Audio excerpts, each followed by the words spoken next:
Life doesn't pause when you're sick. Vaccines against respiratory illnesses can help protect you and give you more playtime with your best friend. Depending on age and health status, vaccinations for flu, COVID-19, RSV, or pneumococcal infection may be recommended.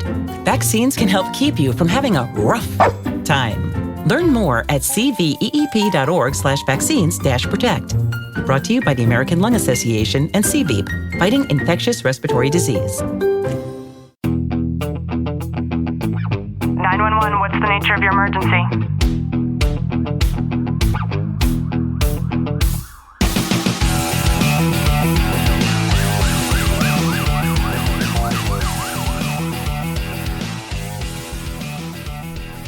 Welcome back to the Talk to Living podcast. I'm your host, Ashley Wilton, joined by Sergeant Wilton. Clint, how are you? I'm excellent. Sometimes I feel like my social feeds are built in an algorithm that should be your social feeds.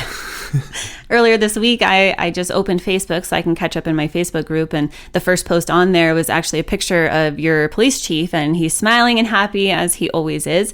That man looks like a black statue of David.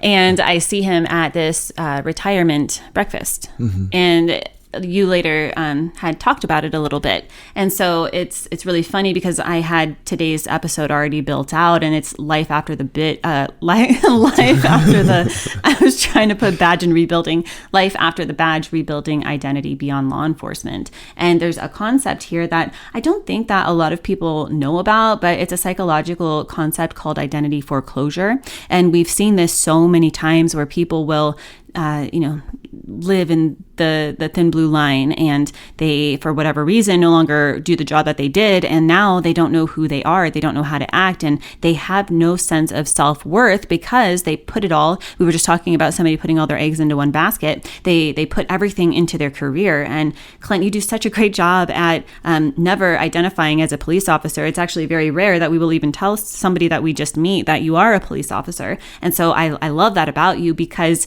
there's so much more to you as a man, as a husband, as a son, as a human than what you do for work. And a lot of people struggle with that.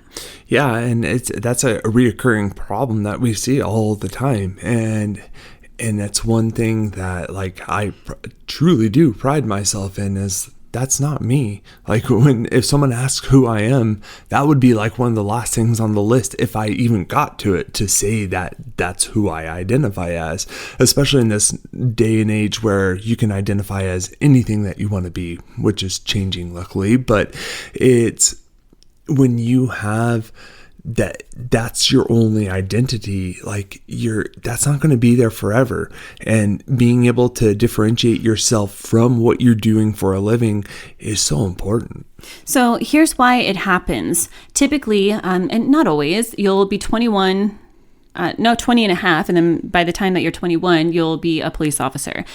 When I was 20 and a half, when I was 21, I was going through getting ready to enter grad school and, figuring out the things of who I wanted to be and the things that I wanted to work on. And I got to do everything in a very proactive way that allowed me to be able to create me and to develop myself and to be able to do things to expand my knowledge and then to now become who I am. All the things that led up to this point that I am at in my life, it would have never happened had I not had that self-actualization period of my life. But when you're 20 and a half and then 21 and now you're a police officer, you don't have a lot of wiggle room and a lot of time to be able to experience and identify that. Yeah, and I think especially for us, between your 20 and a half and 21, we had just gotten married, and there were so many changes, so much happening during that time, and for both of us being able to recognize if we go back to that same time frame or before that for me, and I was going through a lot of change in my life, not just for me as an individual, but family dynamics, everything with it, on outside influences. And I realized, and where you helped me realize, of the unhealthy relationships in which I was involved in, meaning with family members and stuff like that, and how much I was being taken advantage of because I had no self-identity. And you bringing me out and showing me you have an identity for yourself. Let's find it.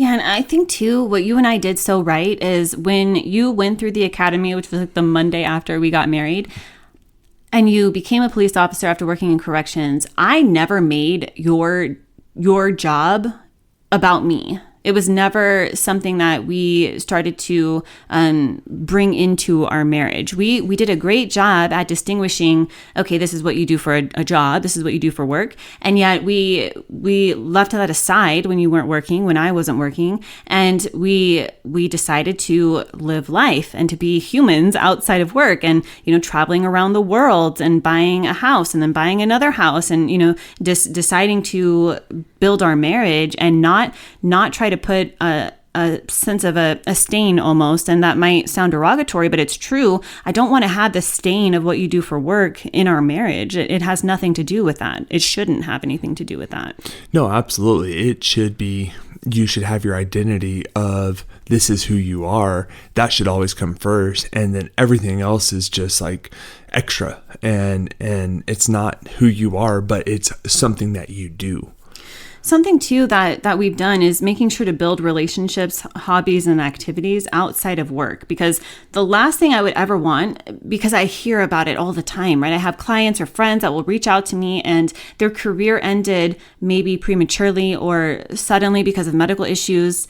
Maybe they got fired even, and then they don't know what to do with themselves. I'm thinking of one officer in particular that he got burned by his department, and that thin blue line turned into a line of fire real quick for him. And it happens a lot, and you never think that it will, because you're a cop and you're in the brotherhood, and you're a part of them, and one day that type of thing could happen. And when it does, that's in my opinion, seeing officers go through that, it's almost a worse betrayal than infidelity within a marriage, I think, because this is something that it's probably been 7 years or so, and he's still going through litigation. Every single comment, a lot of the times he'll message me, like something like that will take place, and it has something to do with the bottled up emotions that he feels about that betrayal. He can't get past it yet. And I understand that. There are ways to be able to make it easier, but when you're still going through litigation because of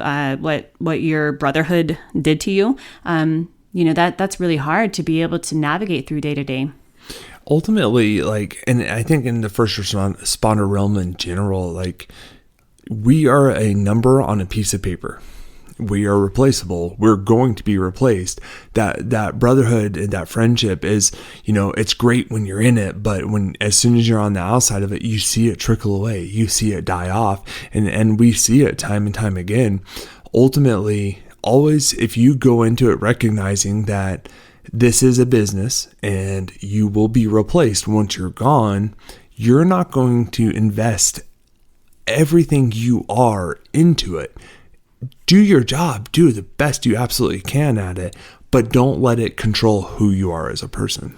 And something that you can do now, regardless of what you do for work, is to ask yourself, if I was that 20-and-a-half-year-old and I wasn't doing what I was doing now, what would my interests be? And start going down that rabbit hole and allow yourself to be able to do things that actually enable you to participate in those types of things, whether it's downloading a new audiobook or going to a class or going online and seeing what kind of seminars are available or conferences, host those types of people. Allow yourself to just explore and get curious about who you could have been, because believe it or not, that's actually who you are.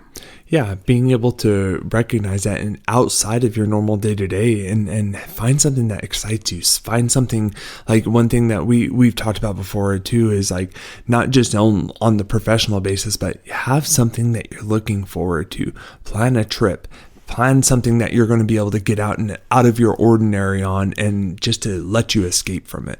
A new unexpected hobby that I've recently decided is going to be mine is I had a seller send me a watercolor paint set, and you open it up and it has so many different colors of all of these paints. And as I'm creating content for the seller, I was like, man, I really like this. And then I'm like, of course, Ash, like, of course you like this. You're opening up this palette of paint, which looks exactly like a palette of makeup, which is one of your most favorite times of the day to be able to do your makeup. And so I'm going to put it on my Christmas list to get a watercolor coloring book. Oh, good.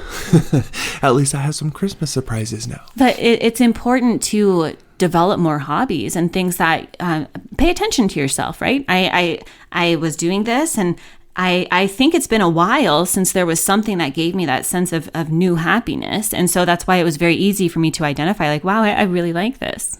Yeah, having those outlets, those avenues to where you can shut off your brain and just do something, whether it's physical like painting or, like for me, I've always loved roasting coffee. I haven't done it in a while, but I enjoy that. Going fishing, just getting out and being in nature is something that I love. It's finding those avenues to be able to just break out of your day-to-day.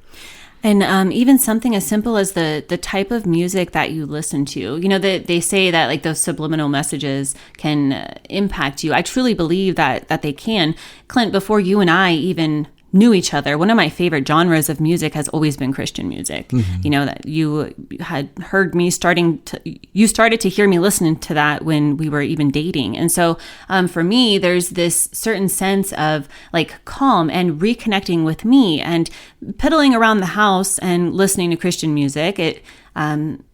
I enjoy it so much to the extent that sometimes it makes me emotional. Like I'll just start crying listening to something in particular. And so finding things like that are you, I think are so important. Yeah. And it's like for me, I listen to audiobooks. I'm listening to a series I've listened to about 10 times already, but it just shuts off my mind, and it keeps me busy while I'm doing stuff around the house. And it's finding those avenues. As you go about your day to day, who are you?